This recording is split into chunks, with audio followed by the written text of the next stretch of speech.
بسم الله الرحمن الرحیم. سبق نمبر 125.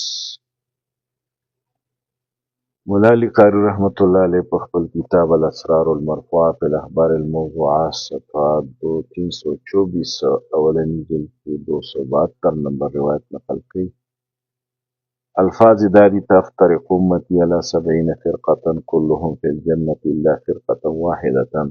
قالوا يا رسول الله من هم؟ قال الزنادقة وهم القدرية. دا اضعفاء الکبیر 201 صفحې کې دا روایت نقل کړی دی، څلورم جلد کې، چې دا امت به تقسیمیږي او یو ډلو ته ټول به په جنت کې سیوا د یوې ډلې نه. نو خلکو تپوس وکړو چې دا به څوک وي؟ دا زنادقه او دا قدریه دي.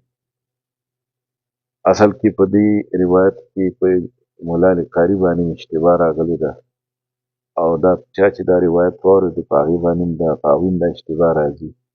د ټولو خلکو ذهن دې طرف ته ځي هغه حدیث ته چې یهود چې کوم دی نو په 71 فرقو کې تقسیم شوي دي، نصارا په 72 فرقو کې تقسیم شوي دي، او دا امت په 73 فرقو کې تقسیمیږي.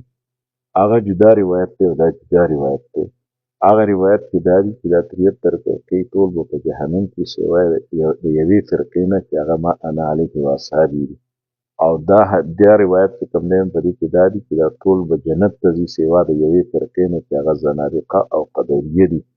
نو دا اشتباه چې کوم دی نو په سامعه باندې هم راځي، او دا اشتباه په مولا علی قاري په خپله راغلې ده. مولا علی قاري دلته هم چې کوم دی نو د دې روایت تحقیق کوي او بیا چې کوم دی نو کوشش کوي د دې د ثابتولو کې هغه حدیثونه ذکر کوي، حالانکه دا جدا شی دی او جدا شی دی. دې کې د دې په باره کې امام سیوطي رحمت الله علیه ویلي دي په اللعالی المصنوعه کې چې لا اصل له. اگر که په اللعالی المصنوعه کې کوم دی نو هغه دغه چې کوم دی سراج الاسلام چې لیکلي دي چې هغه چې ورپسې ولټوې نو په هغې کې هم دا خبره نشته. پته نه لګي چې مولا علی قاري رحمت الله علیه د کوم ځای نقل کړې ده. نو دی وایي چې بیا مولا علی قاري وایي چې د دې مقصد دا دی چې دا الفاظ موجود نه دي او دا حدیث موجود دی چې دا امت په 73 فرقو کې تقسیمیږي.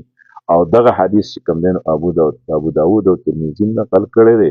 امام ترمذي ورته حسن صحیح ویلي دی، او ابن ماجه نقل کړی دی، ابن حبان هم نقل کړی دی، او حاکم په خپل مستدرک کې نقل کړی دی.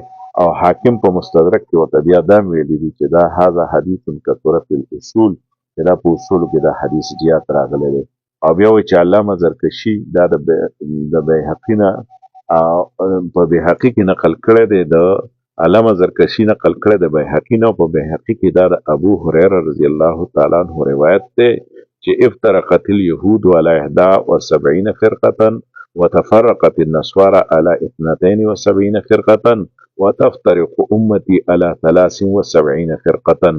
دا د بیهقي روایت دی، او په الجامع الصغیر کې مشته ده چې یهود هغه 71 ډلو ته تقسیم شوي دي، نصارا 72 ته، دا امت به 73 ډلو ته تقسیمیږي. او بیا وایي چې دا سیوطي په الجامع الصغیر کې ویلي دي، او ترمذي هم چې کوم دی یو روایت نقل کړی دی ابن عمر رضی الله تعالی عنه نه، او د هغې الفاظ دا دي چې ان بني اسرائیل تفرقت على 72 ملة وتفترق امتي على 73 ملة كلهم في النار الا ملة واحدة. قالوا من هي يا رسول الله؟ قال ما انا عليه واصحابي. چې بني اسرائیل چې کوم دی نو هغه 72 فرقو ته تقسیم شو، او دا امت به 73 فرقو ته تقسیمیږي، او ټول به په جهنم کې سوا د یوې فرقې یوې ډلې نه. نو صحابو تپوس وکړو چې هغوی به څوک یا رسول الله؟ وایي دا به هغه څوک چې زما او زما د صحابو په طریقه باندې. ترمذي کتاب الایمان 41 صفحه کې دا روایت دی. او په ابو داود هم یو روایت د معاویه رضی الله تعالی عنه نقل کړی دی چې 72 فی النار وواحده فی الجنه وهي الجماعه، چې دا 72 په جهنم کې او یوه ډله چې هغې ته جماعت وایي، جماعت د صحابو یا اهل سنت والجماعه چې ورته ویلی کېږي. نو دا تاسو ولیده په دې کې چې مخکې روایت چې کوم دی نو هغه جدا دی، او وروستو چې کوم تایید کې او د اثبات کوشش کوي مولا علی قاري نو هغه جدا دی. نو په ده باندې اشتباه راغلی ده، په سامع باندې اشتباه راغلی. دا اصل کوم اول روایت کې نقل کړی دی چې ټول به جنت ته ځي سوا د یوې فرقې نه چې زنادقه دي نو دا او قدریه دي، نو دا څوک کړه د قدریه زیات خلاف و، نو دا ورپسې چې کوم دی نو د ځان نه ویشتې دی، دغه حدیث نه دی. او دا بل حدیث چې کوم دی دا د 73 فرقو والا، نو دغه حدیث صحیح دی. السلام علیکم ورحمت الله وبرکاته. ابوالعباس عبدالرحیم شاپور.